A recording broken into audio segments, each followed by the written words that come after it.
So what's up, man? Who's that? What? Dude, who is that? Oh. Who? Yeah, like wait, did you send something out? I don't know. I thought Did we were you- just doing a show tonight. I don't know. Like wait, did you send something out? I don't know. I thought we were just doing a show tonight. I don't know. Like wait, did you How did you get in here? I don't know. I thought we were just doing a show tonight. You know what? I think we should just roll with this. I don't know. Like wait, did you How did you get in here? Welcome to Card. Calling all retro gamers. Calling all retro gamers! Calling all Retro gamers! Calling all retro gamers!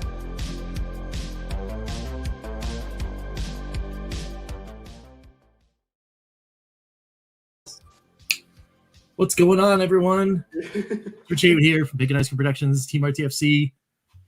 I got my main man, Ed, right What's here. going on, everyone? What's going on? And of course, we do have somebody else here. Ed, right here. We have a guest. What's going on? He's right there. It's PandaSub2000. What's going on, guys? Howdy, y'all! What's up? Guys, I've got some really bad news. It's PandaSub2000. What's going on, guys? Microsoft Howdy, just y'all. bought you. I'm so sorry. Oh no! Guys, I've got Oh. some really bad news. Oh my goodness. I gotta. You know what? I gotta go call my mom. I'll be right back. Oh my What? goodness. Someone of Echo? I gotta. Are you hearing an echo? I am hearing an echo. Yeah, okay. Oh my goodness. Someone of Echo? I gotta. As much as I like hearing myself over and over again. Yeah, okay. So let's isolate the echo. As much as I like hearing myself over and over again. Does anyone have a Chrome tab open with the show on? No, I'm only in StreamYard. I did, but I had it muted. I just Does closed anyone it. have a Chrome tab open with the show on? No, Let's see. I'm only in StreamYard. I did, but I had it muted. I just closed it. Have a Chrome tab open with the Wow, what is happening? This is creepy. Let's No, see. I'm only in StreamYard. I did, but I had it muted. I just closed it. Have a Chrome tab open with the Wow, what is happening? It's the ghost, everybody. Who's still by? How about this? I'll bail out for a second, then come back. We'll see. We'll try and isolate the problem. See if it's me. I don't think it's me, but I'm going to bail and come right back. How about this? All right, sounds good. I'll bail out for a second, then come back. We'll see. We'll try and isolate the problem. See if it's me. I don't think it's me, but I'm going to bail and come right back. How about All right, this? sounds good. I'll bail out for a second, then come back. We'll see. We'll try and isolate the All right, problem. so This is tripping me out, man. do we have anything else going on here? I'll bail out for a second, then come back. We'll try and isolate the All right, problem. so This is tripping. I think it might be you because I just muted do we myself. have anything else going on here? Let's see. Can you hear me anymore? So This is tripping. I think it might be you because I just muted do we myself. have anything else going on? What the heck? It's still going on. Let's see. What is happening? Can you hear me anymore? So I think it might be you because I just muted myself. all right. What the heck? It's still going on. Let's see. What is happening? Can you hear me anymore? This is creepy. This is weird. This is a very wild weird, time. everybody. Sorry, guys. Yeah, Microsoft is messing with me. Yeah. Yeah. This is creepy. This is weird. This is a very wild. All right, so let me guys. bail. Yeah, Microsoft is. I don't know what's gonna happen if I do that. Hey guys, it's just me. Okay. There's no echo. It's not me. So, yeah, Microsoft, they know what we're going to talk about. They're messing with us here. So we got to fix it. How are we doing? Doing good. All right. How's the echo? So far, I feel echo free right now. Me too. Okay. So maybe it was Rich. Yeah. Microsoft's Oh, messing okay. with Rich. So anyway, so how do you feel about being acquired by Microsoft? Ed, please tell me. Oh, well, it's I guess it's a good thing. We're all millionaires now. But the bad thing No, is- I actually heard I heard you're not getting any money. They're just acquiring the channel. So Uh-oh. Oh, all right. it's out of luck. So, Uh-oh. I mean, that must have been what caused all of the feedback. Uh-oh. Yeah, that's As, it. as I've been able to isolate what just happened. What happened? It was me. It was a Chrome tab. Okay. Okay. But I from the weirdest place ever. I just had my Twitter open. Oh, And apparently wow. it started playing the video through my Twitter. Okay. And I was like, what? Why? Why did that happen? But anyway. It was amazing to have just hearing myself echo over and over again. It's like being in my head right. of narcissism. So that's a thing that just happened. Let's show our shirts. Yeah. Castlevania. Yeah. Star Wars. Woohoo! Nice. Star Wars for the Atari though. This is the Star Wars Atari shirt. That's it. Yes. The good old everybody had a fun time at the Battle of Yavin celebration Exactly. shirt. Yes. Exactly. All right. Very good. So before you tell us about yourself, PandaSub, I think it's important for you to know why you're here. Other than you're awesome. So I think this is going back a few months ago. Me and Rich were just talking or texting like we normally do. And he's like, hey, you got to check out this guy's channel. Or no, he said, you got to check out this guy's video. He's got like 2,500 views.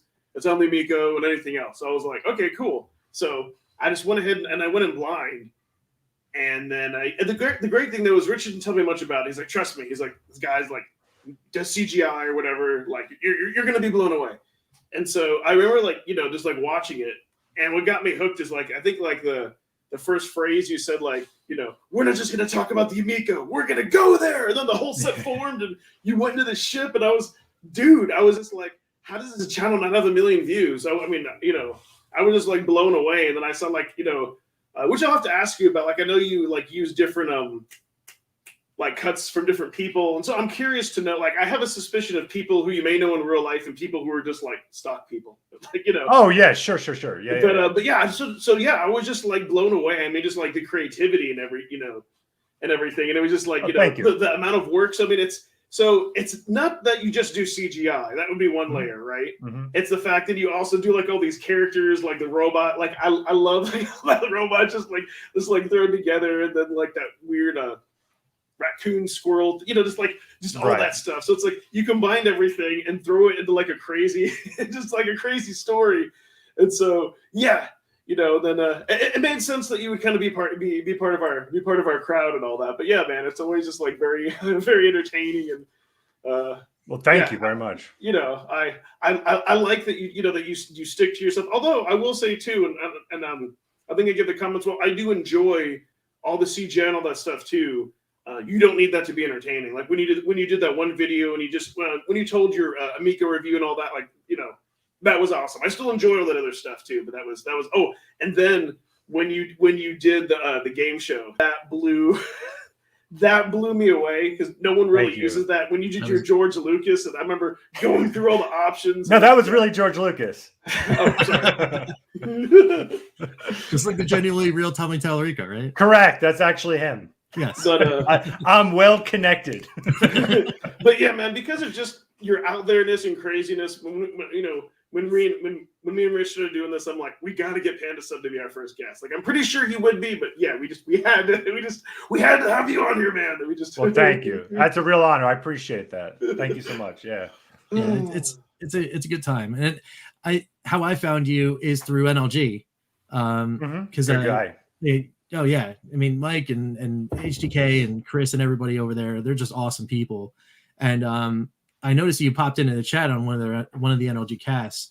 And sometimes when someone comes in and like they have whatever, I'll click the link for it's like, oh, do they actually have a channel? And one day I did, and I was like, oh, that's cool. I gotta check out. They got some strong thumbnail game right there. So, but we gotta check this guy out later on. And then it was very soon after that you wind up doing that first Amico video. And I was like, all right, well, you did an Amico video, so I got to look at it, right? And then I was like, I can't believe I didn't click on this channel earlier. Yeah. That is nuts. And then I literally just binged your channel right after that. Oh, thank you. And it was cool. And like some of those things that you did, like the one where you did the music, the hidden music and like the Nintendo, did Nintendo accidentally or intentionally copy the music and stuff? Yeah, yes. That episode. Yep. Yeah, that was cool. I'm a huge video game music nerd. So that episode really just hit the spot for me. It's good stuff, man. I have to ask the panda girl with the lightsaber. For some reason, I thought, is that your daughter? I just had to. But that has to at least be a friend, right? Wait, say that again. What part? The panda girl with the lightsaber that was like a big part in the. Oh well, she will be she's gonna love you for saying that because she's actually my age. So no, wow. Okay. She's actually a very, very close friend of mine. Okay, cool. But cool, she is going to be so happy that you thought she was so young. Yeah. So, And then Awesome. pretty much everyone else. so Jackie, if you're listening, best compliment ever. and then initially I was wondering, like, that cowboy girl who dances. I was like, is that your girlfriend? Is that stock footage? Or God, I wish. No, she's total stock footage. Yeah, total stock footage. But if you're out there, Right. I am available. You have awkwardly been in a lot of my videos, so we've already met. That's all. Yes. There's no awkward meet cutes here. We just Right. Exactly. There it is. Yeah. So so the first main topic, of course, is that we have a guest. PandaSub2000 is here. So before we get to the question we ask or will ask every future guest, I want to ask a question, and that is, because you are a YouTuber, because you do have a channel, how did you get into YouTube? What made you take the plunge and start messing around? So I've worked in the industry for a long time. It's a long backstory, but I can really condense it. Let's just say I was working in the industry for a really long time. And when you do a lot of commercial work, for me, I wanted to have kind of like a creative outlet, a creative therapy outside of the corporate world, if you will, right? So if you're making a commercial for a big chain, you don't get to, have raccoons running around and space pandas, right? Right. So I did YouTube as a complete creative therapy. I wanted to tell a really big science fiction tale that you'll see as my channel continues. A comedy sci-fi bit that weaved in and out of video games, films, and things like that, and brought it in together with this space crew. Almost a Guardians of the Galaxy, if you will, sort of like that. So yeah, it was just creative therapy. It was a place where I could just make whatever I wanted. I didn't have to answer to anybody. And for the longest time, I had 35 subscribers, like that forever. It was only until that Amico video did I get way more than that. But I was just happy with that. I just love making stuff, and this small little community I had, which I love them to death because they were watching some of my stuff. I do it for them and I do it for me, just to hopefully give people just a good time, just a big dumb amount of fun, hopefully. That's nice. awesome. I mean, do you use After Effects? Like, do you do commercials or special effects or? Yeah. So yeah, I worked a lot in the industry years and years ago. Then I left it and went off to do solo work. So basically like my own business, handling commercials and stuff like that. Many of which, a lot of the commercials that you've seen even today, some of those are from me. When we're off air, I'll be happy to tell you some of them. Okay, cool. Yeah. But yeah, so I've done a lot of commercial work, mainly that. And I used to do a lot of trailers, commercial work for films, things like that. So I've been in the industry for 20 years. Awesome. I figured, man, because it shows in your videos that you're very experienced with doing all that stuff. So Yeah. We heard a rumor in your that's what you had to do with what you're doing for a living, and it makes sense because I've seen and for those of you who don't know too, you gotta follow PandaSub on Twitter and Instagram because he posts a lot of behind the scenes. Like he'll build up like green screen rooms, like pedestals and stuff to it's texture. It's crazy. Like you put a lot of work and love into your videos, man. An enormous amount of work. And what I always like to tell people too, the reason why I really like people to follow me, and not for the obvious reason, it's really so that I can show people who are out there that maybe they don't have a big budget, that there's a lot you can do on your own. So my whole show may look like it has a lot of money and resources behind it, but it's literally just me. The whole thing is shot on a phone, and the microphone is a $20 microphone from CompUSA from 20 years ago. Nice. So you can do this. Anyone can do this. And maybe even later, I even made a video about how to do visual effects too. I have a little video that I put for just my subscribers, but they'll be happy to share with everyone. So anyone can do this, and that's what I like to try and do, is inspire people that if they have an idea, you don't need $1 million to do it. You can do it with the resources in front of you. Yeah, and that resource that you did share, with your subscribers. I can tell people right now, anyone that's listening, that it was a highly effective use of time because it helps. And I even got in, and it was I've been working around and messing around with things for a long time myself with Premiere and Photoshop primarily, and I was like, well, I don't know what this After Effects thing is. Like I just it's the one that you don't click on for me, right? Sure. And It's then scary. I watched your video, and I'm like, aha, that's the light bulb. Perfect. It's the thing that makes the thing look good. Before you, Yeah. can you highlight Pete's latest comment? So What the hell is he talking about? Wow, I take a shower. What? Am I stinky? What? I was gonna say, shower, man. I can slip from up in space. Oh my goodness. So I guess it's time to jump into that question, right? So this is the question we're going to ask everyone that comes on, and that question is, what game defines you? So what game defines PandaSub? So to be more specific, it doesn't have to be your favorite game. Technically, it doesn't even have to be a game that you. It's preferably like a retro game from your childhood, or it could be later on that when you saw it, it was like an aha moment and like that forever inspired. Sure. And kind of change. I'll give you two. I can give you two answers, and I'll make the first one quick because it's too boring. So the game that I would actually say reflects me best is a game that no one has ever heard of. It is a point-and-click adventure game called The Longest Journey. If any of you have ever played that game, I love you. And the reason why I would say it defines me is it's because it's everything I love. It's incredible storytelling with beautiful visuals, great characterization. It's everything I've always ever wanted to aspire to be. That said, retro, Mike Tyson's Punch-Out for me is the game that I love more than anything. I had Mario, I had all that stuff. I grew up, I had an Atari, but it was the Nintendo that really was mine, right? And Mario, I enjoyed. That was fun. I love the exploration of Zelda, no question. These are incredible games. But Mike Tyson's Punch-Out, I had never wanted so bad to keep getting better and better at something to get that next opponent. And then I loved having the conversations on the playground of the little tricks of what you could do in order to defeat this guy and all that stuff. And the community that it kind of built with my friends. And I'd even made some friends off of just talking about Mike Tyson's Punch-Out.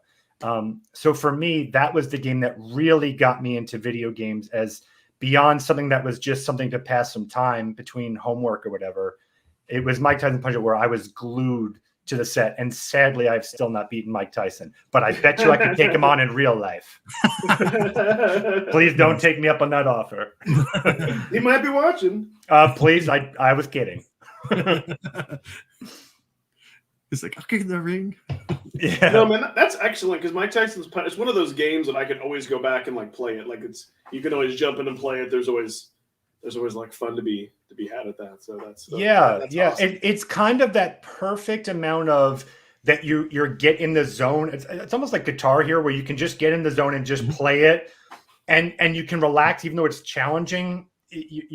Because you're not you're just locked into it, if that makes sense. Yeah. So that's what I really love about it too. It is kind of like an early version of a rhythm game, right? Exactly. There's a lot of that memorization. You got to be in the flow of the fight, and every opponent does have their own separate, beat. So exactly. Pin, I'm glad you brought that up because how to be like King Hippo, we found out from friends. You're you just got to knock him down into the stomach, or you had to read that. Yeah, pre-internet. Yeah, you had to talk with your buddies and find out how to beat all these different boxes. Exactly. Yeah, back in the day before you had the entire world's information in your pocket. Exactly. Yeah. Whip out the phone and it's oh, that's how you do. Now, Ed, correct me did you not say it was Zelda for you? Yes. Okay. See, I agree with that, right? Because that's also the same thing about talking to your friends and, oh man, did you burn that tree down to get to this hidden staircase and But again, it was just for whatever reason for me, Mike Tyson's Punch-Out. It was just that rhythmic, turn your brain off and lock in that I love so much. But Zelda's a very good choice. And Rich, you were the submarine game, or you're a water television Battle? game. That one. Yeah. I forgot the name of it. And that's just pure family nostalgia for me, because it was the game that showed me that gaming in general, that's what it was meant to be, right? It was meant to be, a whole bunch of people around a couch. Didn't even matter. It could be the simplest thing in existence, which it is. IRC Battle is just a carnival. It's a carnival shooter. Yeah. But you could play that game for 4, 5, 6 straight hours. And everyone's locked around that television, which is awesome. Yep. So yeah, it's really cool. It's really awesome. So what do you say we start digging into some meat and potatoes here? Oh, I didn't eat. Sounds good. Yeah. I've been so hungry. Let's eat. All right, let's do it. So what a day this was. Here we are. I wake up, I go to work, I'm sitting around. All of a sudden I get this thing pop up on my phone. It says Microsoft in an acquisition deal with Activision for some ungodly amount of money. It started off at 67.8 billion, and now it's ballooned. It's like 75 billion cash. That's more money than I got, fellas. That's more money than I got. Where is all the cash? Where, come on, that's how does one company have that much liquid? Is ridiculous. I know. But yeah, I mean, it broke on the Wall Street Journal this morning, and if it wasn't for the fact that it was a Wall Street Journal headline, I would have just written it off. If this was an IGN headline that broke, or a GameSpot or whatever, I'm like, no, it's someone. We're gonna wait for the second or third headline to vet that. But it came right out, and I was like, okay. And that there was no rumors either. I mean, this just came out of nowhere, right? I mean, people were joking about it. A couple months ago, people started joking about it because, of course, they had done that ZeniMax Bethesda deal was it last year, and it worked out well for them. And then, of course, everyone's like, "Oh yeah, why don't they just go buy EA or let's go buy Activision?" And then everyone's like, "Yeah, okay, that's gonna happen." Well, here we are living in this world.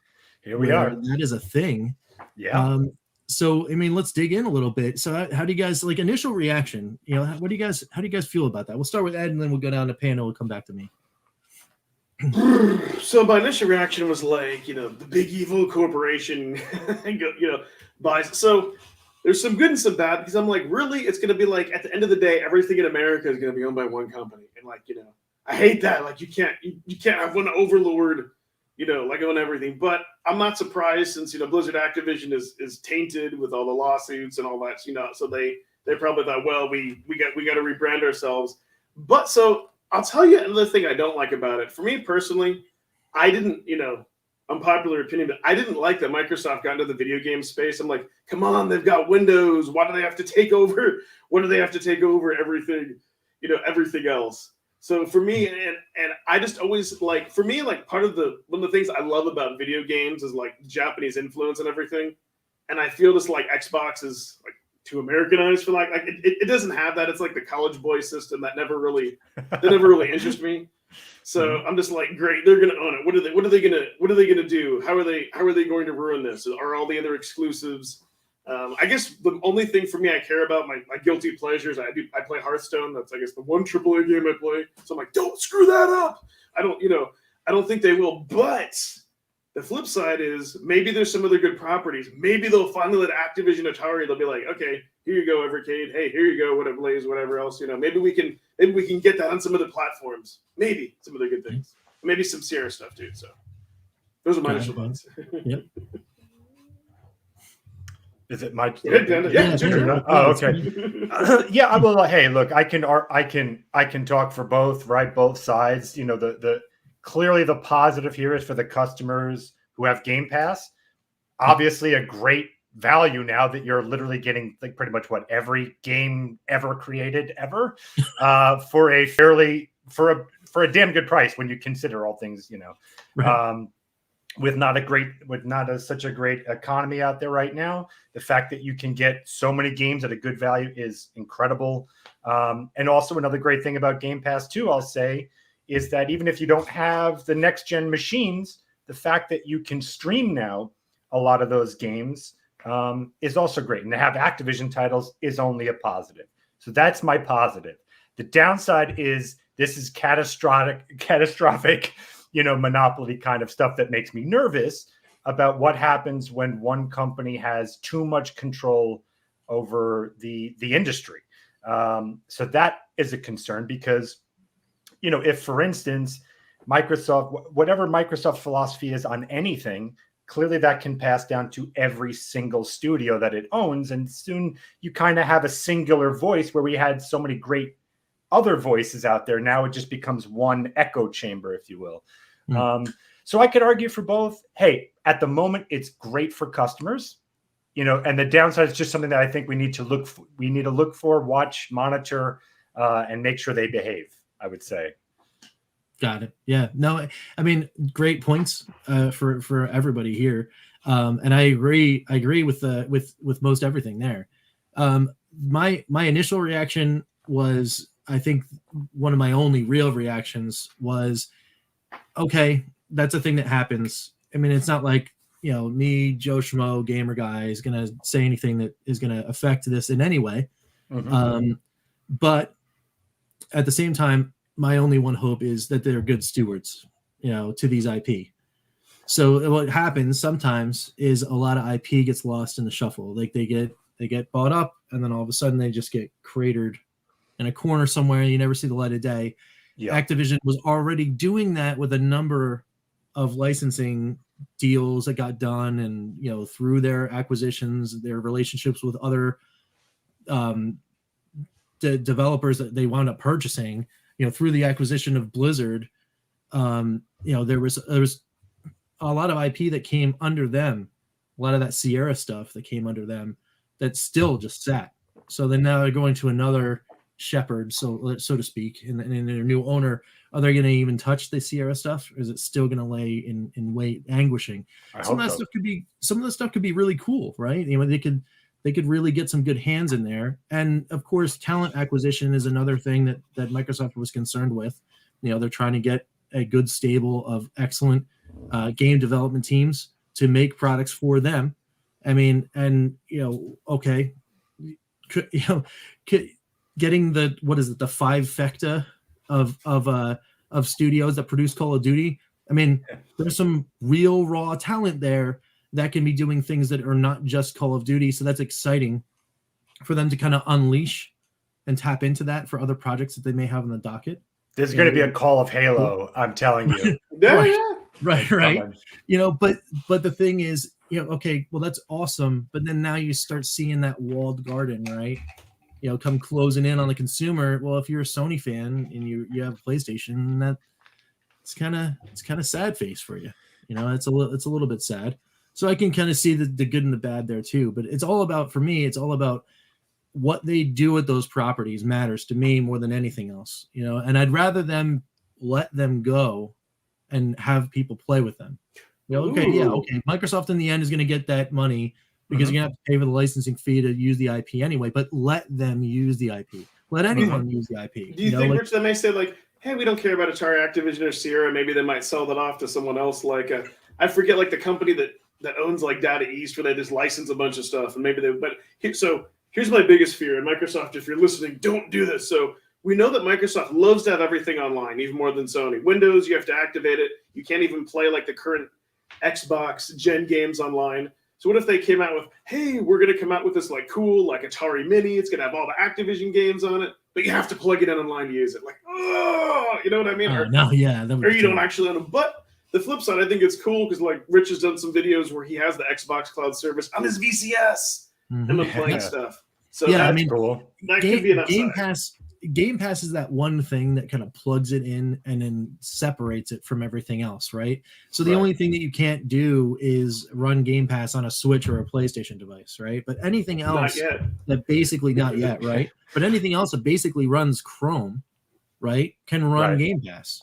So if any version, you can get Chromium, any one of the free like offshoots of Chrome, they all work with Game Pass, and of course it's proven through the Atari VCS because there's actually a native app that really is just a Chromium shell that runs the Game Pass tab in a box for you. So that's awesome, right? I don't have an Xbox that I play in my house. But I play Game Pass games all the time. Right. You know, so that's fine for me, you know, because there's another outlet, right? There's somewhere else you can go. You can do this on the PC. You can do this on all those other things. So again, going back to the thing that matters for me is that IP coming and being seen.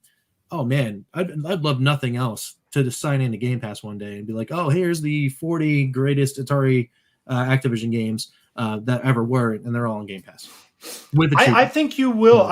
Phil Spencer is a good guy. No matter what I think of Microsoft, Phil Spencer is an incredible guy, and he's genuine too. I like when the heads of things, you know, are actually the thing of that company, right? In this case, he is a gamer. He absolutely, hands down, is a gamer. And I do believe he will treat these properties with respect. I don't think he's gonna. There's not much history of him throwing anything away. I mean, he's been. I wouldn't be surprised if you see a Sierra project come up from the grave somewhere. What he's done for what's his name from Double Fine? I forgot his name. Phil. No, anyway, the guy from Double Fine who used to work at LucasArts. Yep. He went full. He fully made sure that, you know, Psychonauts 2 was going, and that studio. Like, I don't know. I have faith that he will do. I think you will be happy with this. From what your complaint, your issue is, I think it will be rectified with them. Yeah, I mean, I like I said, I hope so. I mean, we got a little bit of a waiting game to see, you know, because of course they announced this thing. It was a little different than the ZeniMax acquisition. That was like almost immediately. They announced it basically when the deal was done. This one, it's too big. You can't contain this story, so it's right out right away. The deal's not going to actually go down until 2023, and you probably won't see movement on it until probably Q2 of 2023. And if I was Microsoft, I would save it all and then just go, here's our E3 presentation.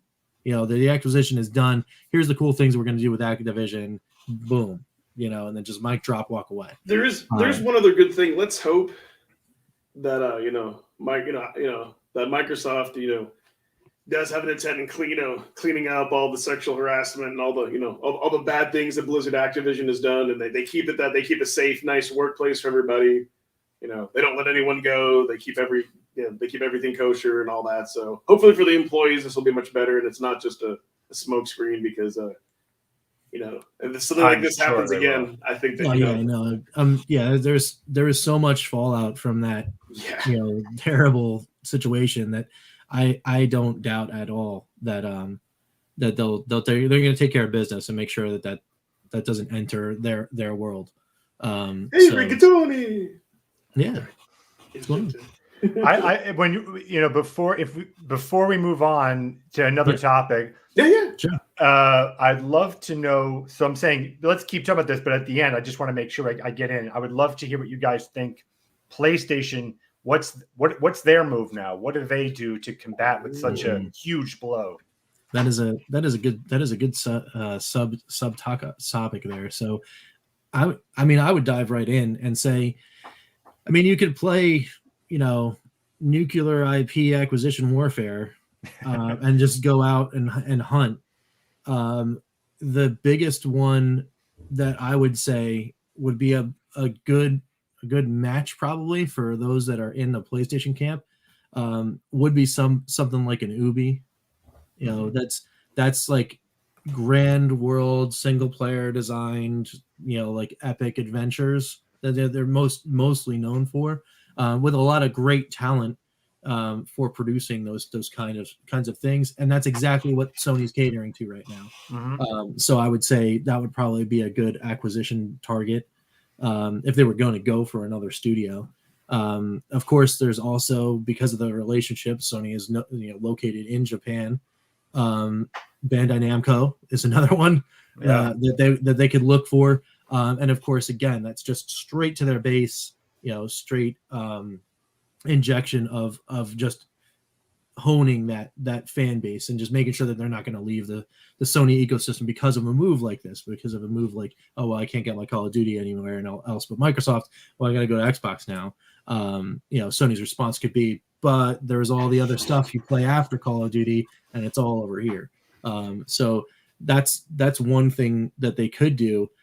The only other thing that they could do is that the reason I love Sony's products so much is that the level of quality that they put in when they make their first party games is just at such a level it almost demands that you experience them if you're a huge fan of gaming.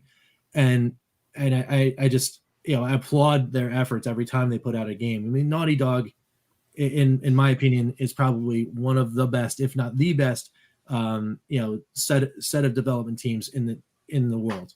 Their products are just unmatched as far as level of quality, in storytelling and in execution. So, I mean, they've already got great answers without even doing much. But I mean, this is huge. Yeah.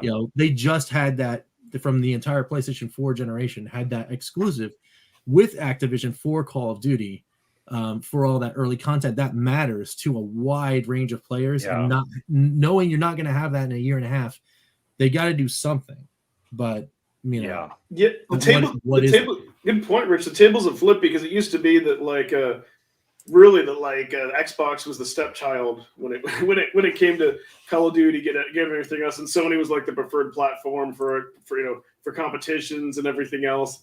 So but here's the thing though. Here's the one good thing, because the Xbox Pass beats the hell out of anything that Sony has. Like PlayStation Plus, I'll just say when I had it, the games you get suck.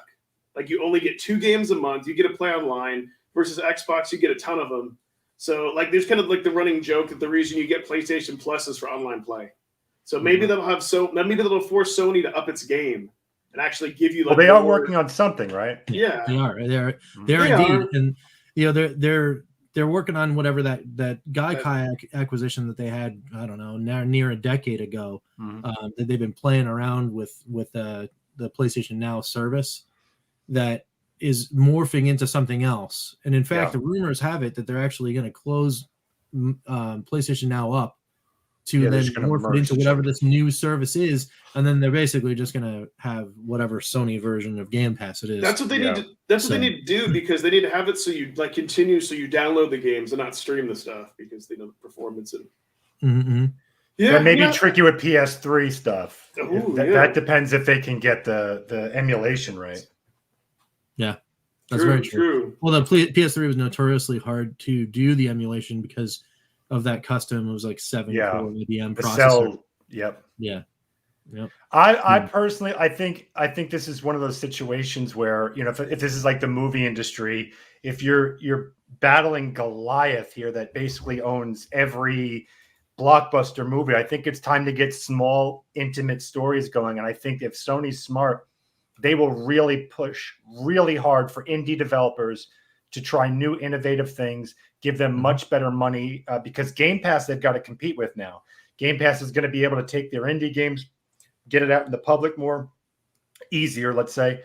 So Sony's got to offer them indie developers something financially that Game Pass couldn't give them more exposure, and give them the tools and resources to really think outside the box. That's how you beat a giant, AAA giants who will offer you the same AAA experience over and over and over again. When you can build small communities of indie, games and stories, to really, really invigorate the market and do something new. I think this is an opportunity for Sony to really start thinking outside the box, and I'm hoping that they take the opportunity to do so. What I'm hoping they don't do is play the I'm going to buy everyone else game too, because they'll always lose to Microsoft every single time. They don't have the money. Yeah, I mean, with this move by Microsoft is the biggest version of this is how much we can just blow. Yeah. So what are you going to do? That kind of a move. It's a major shot across the bow. Yeah, and it'd be interesting. It's going to be interesting to see how they respond. I mean, of course, maybe Sony buys Microsoft, eh? You heard it here first, folks. I mean, so the weirdest one in my head, and it's not a thing. It's not a thing. Before everyone comes with the flames and the pitchforks and all that stuff, I'm just going to say the wildest thing that could happen would be a merger between somebody like Sony and Nintendo. Yeah, I mean, the reason why I say that is because Sony's consistently consistently been a company that has been trying to kind of straddle that line. They haven't done it very well, in my honest opinion, but straddle that line between being the hardcore gamers gamer console and then go, but we also got that stuff for the families and the kids and all that kind of thing. And Microsoft dabbles in that, right? They've got the little, you've got your Viva Pinatas that come out, and you've got some other stuff. And now that they own Activision, they've got access to, ironically enough, Spyro and games that have been like known for as being PlayStation centric franchises, Crash and all that kind of stuff. They can actually use Crash Bandicoot with those old commercials with the megaphone outside now. Sega's PlayStation's headquarters is hilarious. Yes. Yeah. I mean, it's pretty nuts. But just to see if they did that to then like combine forces like that, not only would Nintendo possibly get a bonus in the thing that they lack, which is that cutting edge technology, right? They've always been the company that goes, well, we don't need it, so we're going to put out a machine that we can design and produce on our own. We don't need any of that extra R&D. We're just going to put out a quality system that runs great games. But then you bring that pantheon of great games to something like Sony. And I know Pete's in the chat here. He said Sony and Nintendo are not friends. Yes, of course. I mean, this is Fantasyland, but what a wild thing that would have been. I think Sony, if it was ever going to happen, obviously it's not. If it was going to, I think Sony would be the first to budge. I think it's Nintendo that's absolutely not. Their IPs are closed. That's what they want. Yep. I think the most realistic idea would be that you see more cross-play between them. So, for instance, maybe Smash Brothers starts to get a lot of the PlayStation characters in there, and then maybe PlayStation can start doing something where bringing in some of the Mario. I think you could see something like that more realistically, right? Or maybe even with this new service of theirs, maybe it could be a streaming service that Nintendo could get. I mean, there was always a rumor of Game Pass being on Switch. I doubt all of this, but that's where I could see it realistically happening. Is actually, like maybe you bring up a great point, because like Nintendo sucks at their online service. No, but Sony has mastered that. Maybe the friend. What is it like? The friend of my friend is my enemy, or whatever. Sure. Maybe they join forces for online play, like you were saying, against Microsoft. Who knows? Right. They may have to. When Microsoft literally owns everything, those two are going to have to get together and strategy. Yeah, for sure. You know who I think benefits the most? I think Sega is going to benefit the most from it. Sure. That's the wild card too. Yeah, like what's going on with Sega? I would love Sega to come out with a new console. It'll never happen, but man, I would love that. I just love it to come back in the forefront, right? Just really push and be like, hey, you know what? We've been around for a while, and we put a Sonic game out every once in a while, but look at all these other great games, and just boom, load up. Yeah. I miss Sega as a competitor. I those were such fun console war times. The console wars now are not nearly as fun, but back then, those two, the way they went at it, that was like watching two friends fight over a donut. I loved it. It was fun to watch. Just yep. Oh, it was, and then because of it, they just kept making better and better games on both sides, and so the customer won every single time. Yeah, that's true. So, speaking of Sega, maybe dropping hints. Sega. Let's move on to the next topic that we have, and that's a fantasy topic, so it's a fun one. If you had Scrooge McDuck money, what retro game or system would you buy? So, like, what system would you buy, and then maybe like a couple games or whatever that you would get for it. I have two, but we're gonna kick it the same way. Ed, and then Panda, and then Want me to go first? All right. Yeah.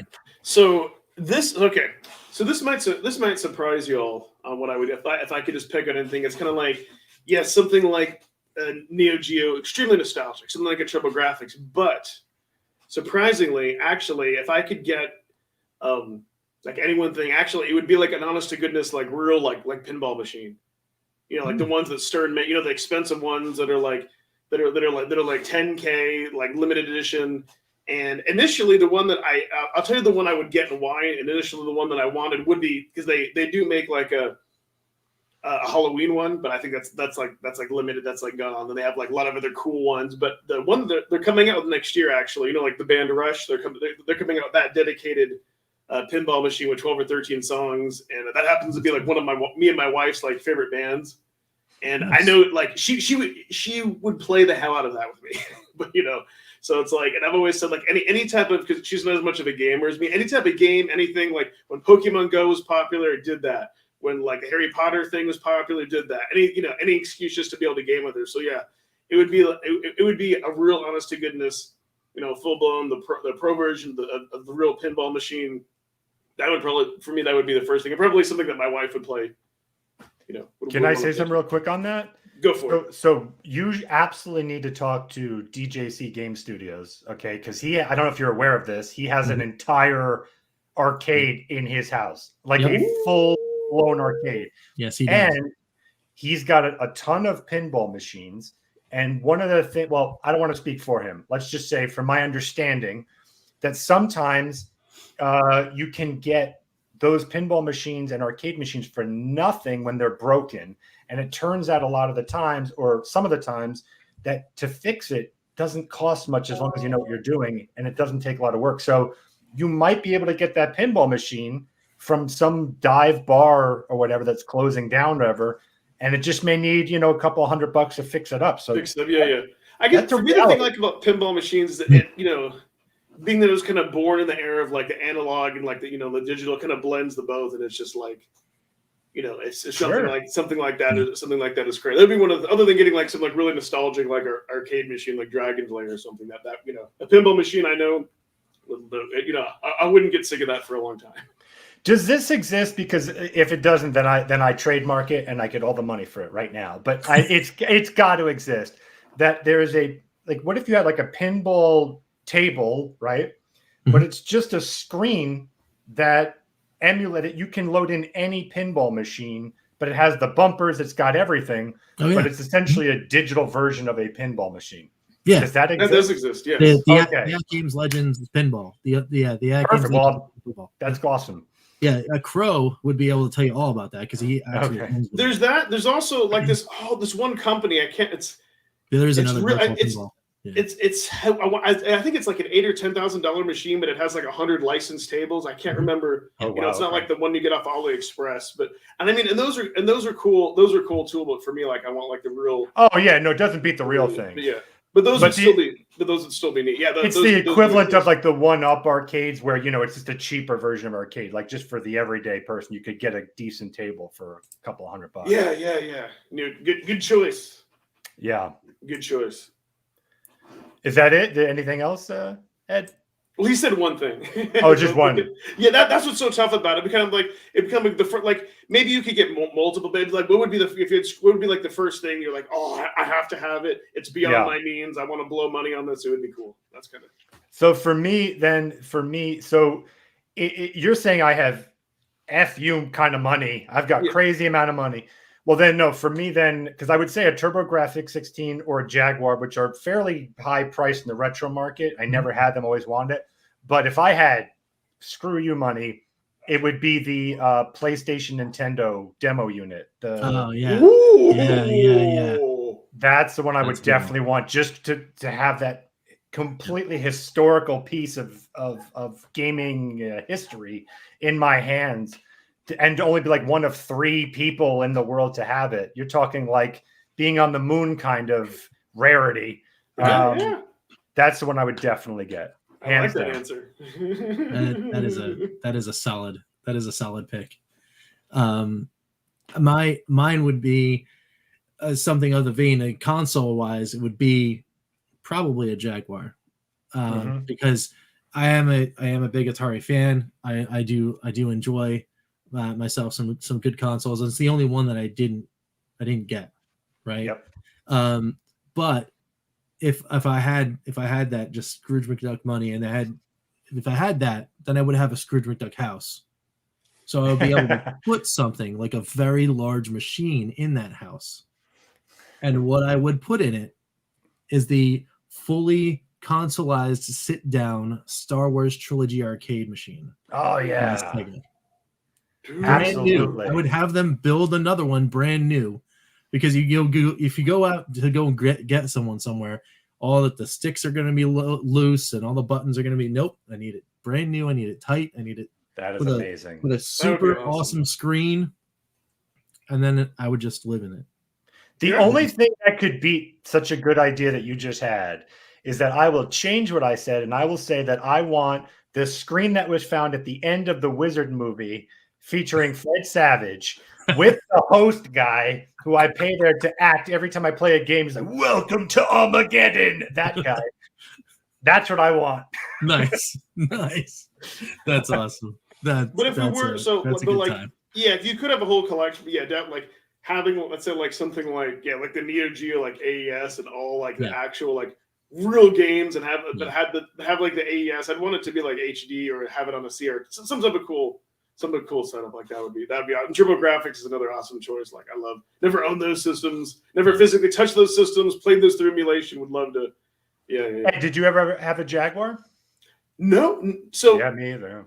So what's funny about that? We knew at the time. I mean, like, to be honest, something like the Jaguar, the Virtual Boy group, we laughed at that. We're like, "Ooh, Atari is trying to get in." No, I'd rather have like a Sega CD. You know, I can remember a kid like not appreciating that at all. Like, right. Sadly, yeah. Well, probably could have gotten one for $50 at some point. You know, when they were.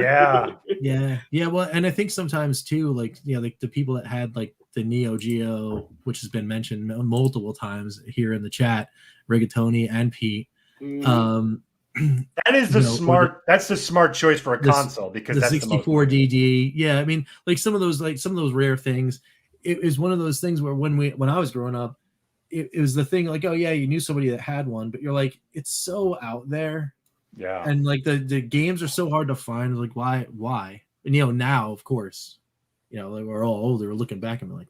And didn't Cyrus give his away? Didn't Cyrus have Cyrus Martin? I think he had a Neo Geo, and I think he sold it or something. I was like, man, what are you doing? Oh yeah. Oh man, that should be a topic.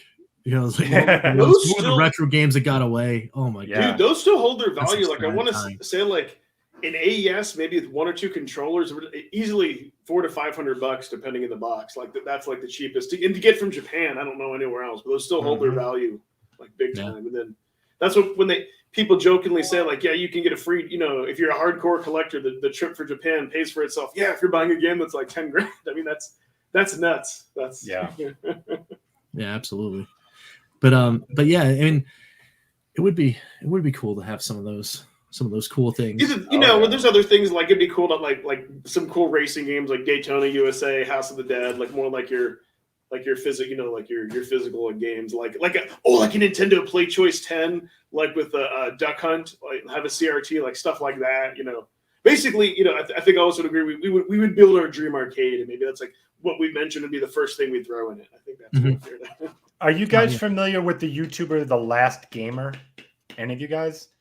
So no one knows about him. Unfortunately, his channel is over now, or soon to be.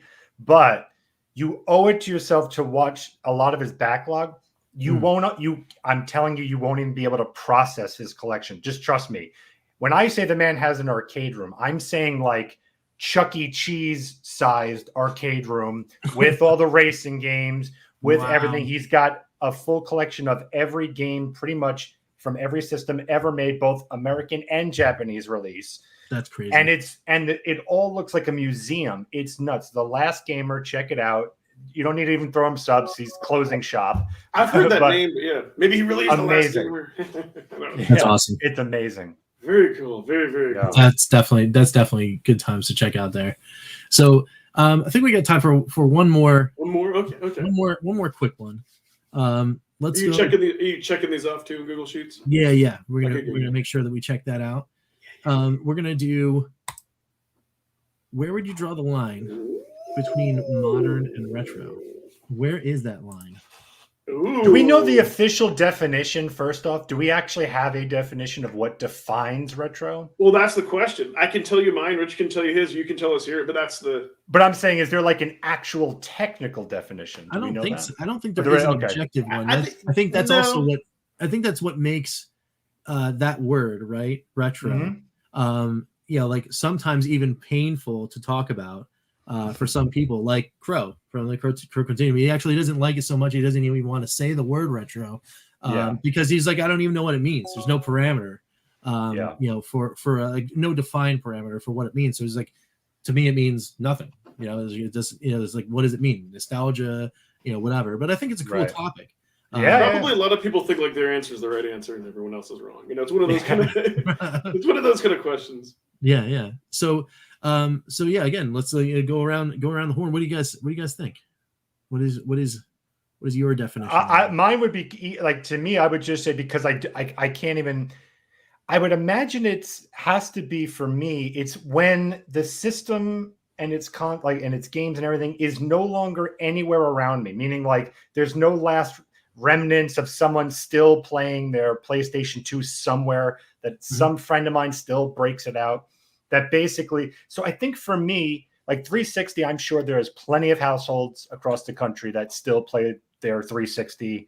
There's probably still some people that play the Wii. I think there definitely is people who play the Wii. So I'd say, and it doesn't feel right to say, but like, I guess the original Xbox area, like, I guess GameCube, like, I don't think anyone's playing GameCube anymore. So I'm going to say it's the Xbox range for me. And that doesn't feel right. It feels like I should be saying like PlayStation 1 era, but I'm going to go Xbox, that timeline. Okay. What about you, Ed? Where do you draw your line? So here's where I draw the line that kind of is different, and I compare it to a PC, right? So like PS1 console, PS2 console, Dreamcast console, PS3 no. Anything above that, no. And I'll tell you why. Because for me, once the full game is not contained on the physical media, once a system becomes like a PC, then that's where, you know, then that's where I draw the line. Like a PS3, yeah, to me that's not retro. It's kind of even silly for me to think that a PS4 is retro to somebody. Xbox, you can still play you didn't have to install the games, right? You can still play it off the disc. It was just optional, yeah. Okay, so then because once it becomes PC like, then to me it's kind of like it's a console in disguise. If you can play a game 100% rely on the physical media, then to me that's a retro console. If you look at something like a modern retro console like the Polymega, that's a modern, I would say that's a modern retro console because you can play all the retro games, but notice all the retro games that it plays, you can still play it off the disc. It installs it. Do I dare mention something like like the Evercade or something else? But does it need updates though? If it needed updates. So here you bring up a very important question. So I still think that's fine because something, let's say like all the old consoles, like anything that doesn't have wireless, like those are all analog. I think in this day and age, it's expected something like a Polymega has network card in it. Evercade has a network card in it. I think it's fine for the ease of doing the firmware updates because technically you don't have to have that to do firmware updates. It just makes it a lot easier. So I think it's fine that there's still firmware updates to do improvements. For me, where the line is drawn is how is the media? Is it all physical media? Yeah, but then couldn't you argue though with that same? So if you had just said anything that has updates, that's not retro. That's the line of retro. Yeah. But if you're saying that the system can get its firmware updates, well, then why can't the games? Because, very, very good question. Because the game itself is complete, and then like the firmware updates. But shouldn't the system be complete? I'm just playing devil's advocate. No, you're absolutely right. You're right. Like a Super Nintendo never did, but then like the Neo Geo, yes, you can have like the Unibio. So it's a very gray area. But that's just modern retro. Let's take out all like the modern retro games and like the clone consoles, like even like the analog pocket. If you take that out, if you just go by by that definition, if you go by everything, then yes. Did like the PS2, could you did it have a modem? Yes. Did the GameCube, but those didn't really require, no. I think the PS2 maybe to have like one firmware update, but it wasn't a regular thing. So right. Yeah, if we're just going on retro consoles, yeah, I think that when it feels like it becomes computer-like, right? Mm-hmm. That's kind of because you can even have like smartwatches and things that require firmware updates, or maybe so then it's kind of like, did you really consider that a computer? Do you really consider like a refrigerator with a firmware update? Maybe, but it can still function without it, right? Mm-hmm. Yeah. So for me, if we're just speaking of just retro consoles, when they become computer-like, and for me, I draw the line like at like your PS3. Maybe Xbox is a tough one because you could play it online. That kind of became, I don't know, but that's sure. Yeah, That makes sense. But then again, if somebody they're like, hey, to me the PS3, that's a retro console. I don't want to hear any different. I hold it near and dear. I wouldn't take that away from anybody. Mm-hmm. Right. With that said, but no, I'm glad Panda up. That's you're making me think here. Yeah, I think for me, each generation of people will look back at the generations of consoles in a different light, and therein of course lies the problem with where you draw the line, for retro consoles objectively, right? I mean, I don't know if there is a way to actually do that. For me, I always like to consider retro is if it isn't on a disc, if it's not on a CD, then to me it's retro. Now there are some line blurred exceptions to that rule. Like obviously in the 16-bit generation, there was a thing called the Sega CD. And would I consider all those games retro now? Of course, because they are still in that pantheon of games. But they obviously they're on a CD. And would like a CDI be retro for you? Yeah, I mean that would be same that idea. Would be retro. Okay. So then you maybe you have to where do I draw the line generationally? It would be, I guess, at 32-bit for me is still that line. And it blurs now that we're getting older. It blurs a little more. It's like I don't really want to feel like considering, PSX, Saturn, that kind of stuff, really retro. But I guess it just is. It just is. I mean, it's we're talking 20 plus years now. Getting on 25. We're like, okay, I guess you just got to consider. You just throw in the towel and you're like, all right, I guess that's right. retro now. Right. But yeah, for me, it's all about the, if you can pull it out of one of these and put it in your system, then it's retro then. It's going to be interesting. I mean, because I imagine most of our ideas here of what retro is defined by our childhood and what meant the most to us in gaming, right? Mm-hmm. I'm curious to see what these kids who grew up with an all digital environment with literally everything, right, what they will consider retro, considering everything will still be potentially digital then. There's almost nothing. We have the tangible love of with cartridges and blowing in them, or for some it's the old Saturn CDs, etc., whatever that is. But for them, there is nothing physical. What will they look back on? That'll be an interesting thing, what they define as retro. Yeah, absolutely. Great points. Yeah, you get the realization of you're now living in the scene from Back to the Future 2, where the kids tell you that the light gun game's a baby's toy. Yeah, exactly. I mean, what's always been fascinating to me is even in movies today, how do we define something that took place in the past? Well, in a film, we might have grainy footage, or we might make it black and white, and that's because we understand photos to deteriorate over time, so it represents age, time moving, black and white, literally being that they didn't have color at the time. But for people who've only had digital, their old memories are crystal clear, sharp 4K images. Like there's no representation of the past for them. So I'm really fascinated by what these kids will consider the past for them when they're older. That is an interesting topic for me. Yeah. I mean, I think it is really interesting too, because how far forward do you have to go before someone goes and is there a retro fall off, right? Do they not even consider Atari, second generation, and television, maybe even NES, Master System? Oh, my heart. Still, Master System fall off, and they'd be like, no, it's just not even there's not even games anymore. And you're like, yeah.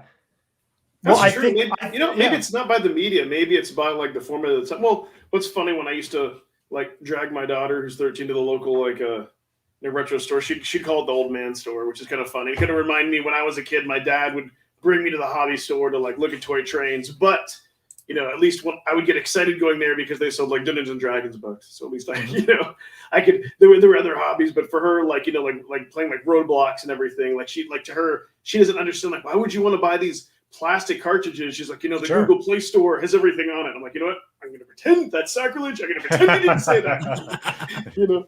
Yes. Yeah. Of course. Yeah. And 64 is we just laugh at it. And I'm kidding. But it's not. Well, Yeah, I think you kind of have that in now. I think some people would consider Atari and Intellivision as that fall off where those games, they're so aged to that group, right? That they're blocks. You can you think it's a car. You don't know what this blob of pixels is.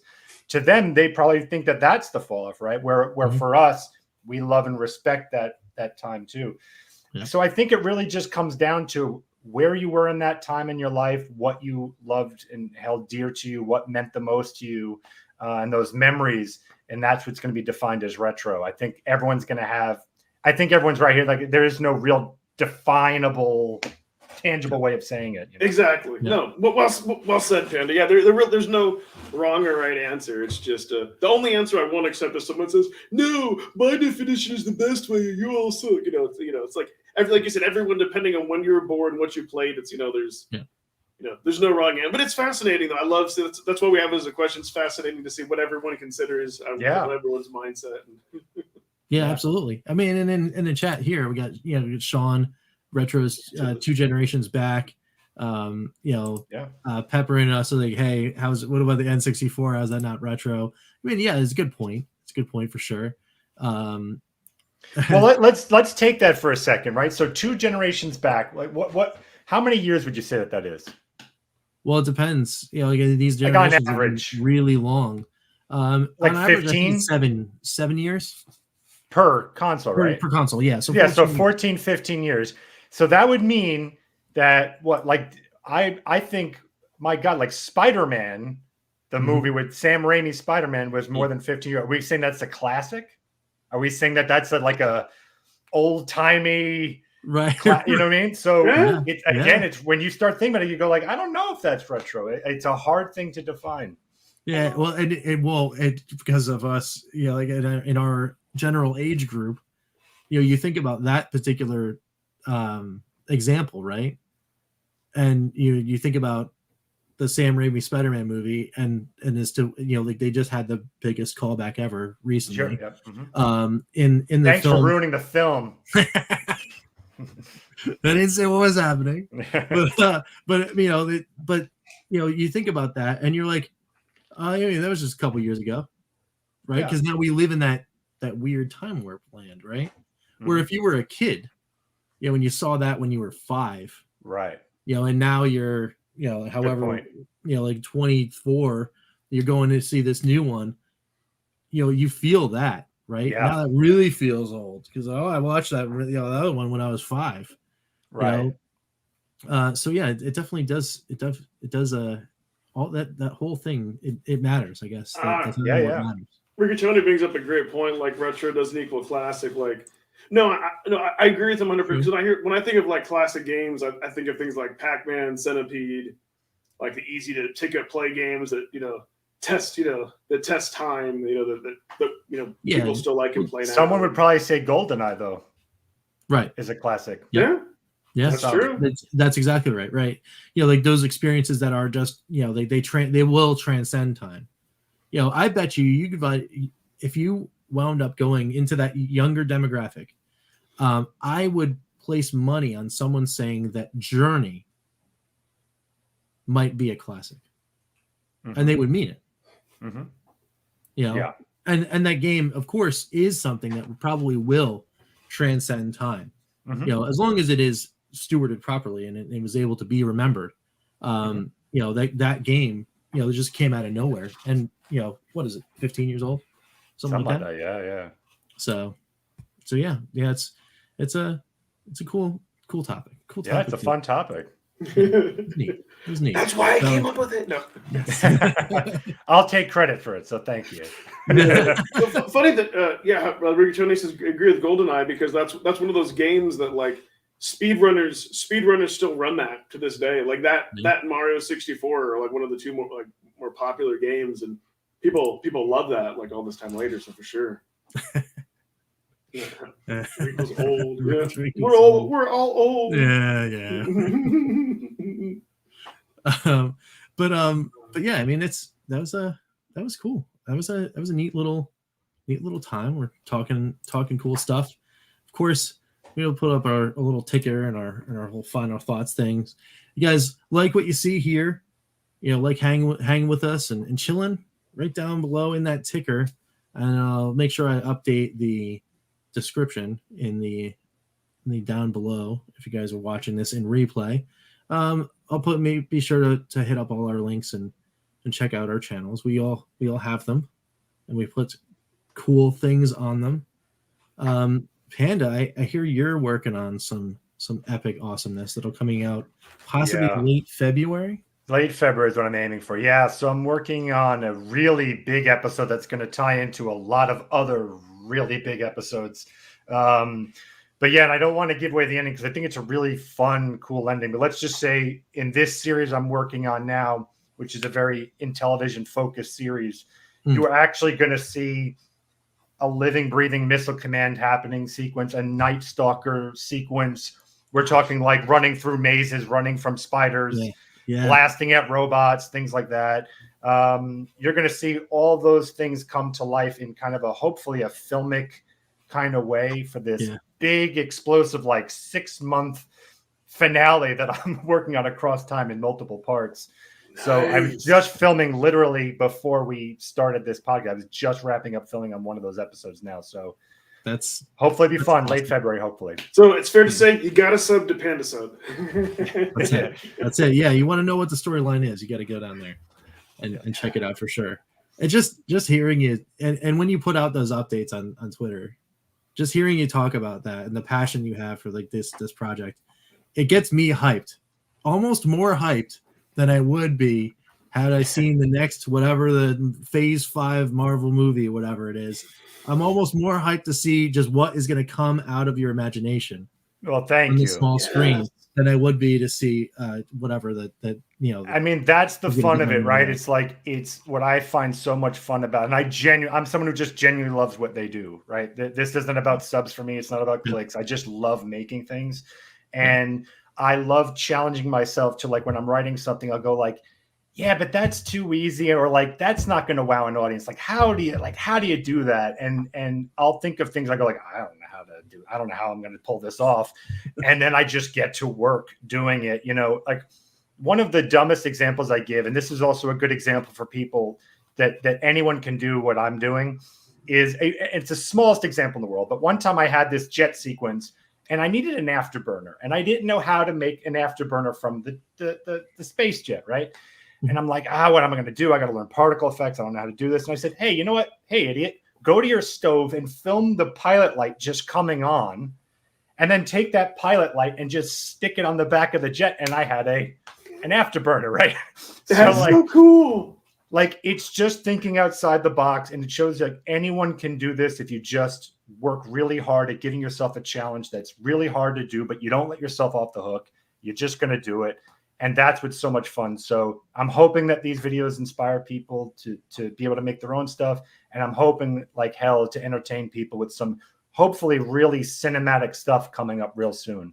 I had done that briefly with the retro horror episode I'd done. I hope everyone checks that out. I was gonna say when you did like the callbacks like to Resident Evil, the like Night Trap, and oh my god, that was hilarious. It's like definitely people from our generation watching it like totally like got that. That was awesome. Yeah, thanks. So yeah, I'm hoping to make some great stuff soon. That's awesome. Yeah, we can't wait to see it. Can't wait to see it. Ed, what you got coming on the old Evercade effect? What do I got? Okay, so this week, what did I do? I did that's right. I did Data East Review. Wow, that just came out today. Next week, what I'm going to do, and something I've kind of talked about, but I have to do it, are basically 5 things for the arcade collections, 5 features that are missing, 5 things that Blaze needs to get off their butts on and fix. Yeah, I'm passionate about. So, very cool. I know maybe some people think I'm a fanboy, but you got to speak out about something. I mean, nothing is perfect, and there's some things that they need to fix. So yeah, that's what's coming next week. Very cool. Very cool. And for me, over on the bacon ice cream side of things, we got INTV Tuesday. That is technically today, but you're not going to see that video for maybe a little bit. As of course, we got to do Karg and there's life and all that fun stuff. And in the way, we're going to play some Buzz Bombers, courtesy of the Intellivision Collection 1 on the VS. So that'll be cool. That'll also be joined with your community prompt answers from the community prompt that's been out on all of the different social media. So thanks for everyone that was chiming in there. Then we got question mark Wednesday. It's a literal question mark. I have no idea what I'm going to do. It's going to be a digging for indie gold, but I have no idea what game we're going to play. So we're going to play the roulette game and also the cross fingers that the app will actually function and be nice to me this time, as it wasn't last week. So we'll see if that works again. And then we'll just slide on in to some Airy on the Atari VCS, going back through doing the A through Z in the VCS store. And then this week's Fun for Five on the Evercade side is no, it's not Namco. Oh, it is Namco because I actually have my Evercade back. So we're going to do Namco Collection 2 as a Fun for Five, do some Rich's picks, and of course we got Evercast action coming at you on Saturday to finish out the week. So another stacked week. And I just wanted to quickly say too, I just wanted to appreciate both you guys for having me on here. It's been an enormous amount of fun. It's so fun to just talk games and have a good time, no drama and everything. So I can't thank you guys enough for having me. It's been an enormous amount of fun. So thank you. Awesome. Yeah. We'll definitely have you back, and maybe if you get an Evercade at some point, you can come on Evercast. Yeah, I got to get one. Yeah, you got to get one though. That's gonna. I got to be part of the club, so I'll get one. Yeah. There you go. Awesome.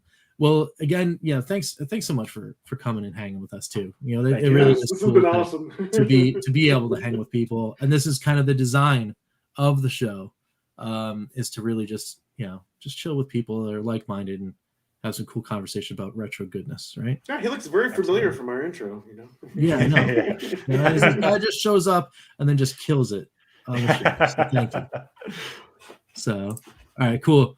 All right, guys, we will see you next time on Calling All Retro Gamers. We'll be back in 2 weeks' time, as is our normal thing. So until then. Well, we created content. Thanks for watching. Bye-bye.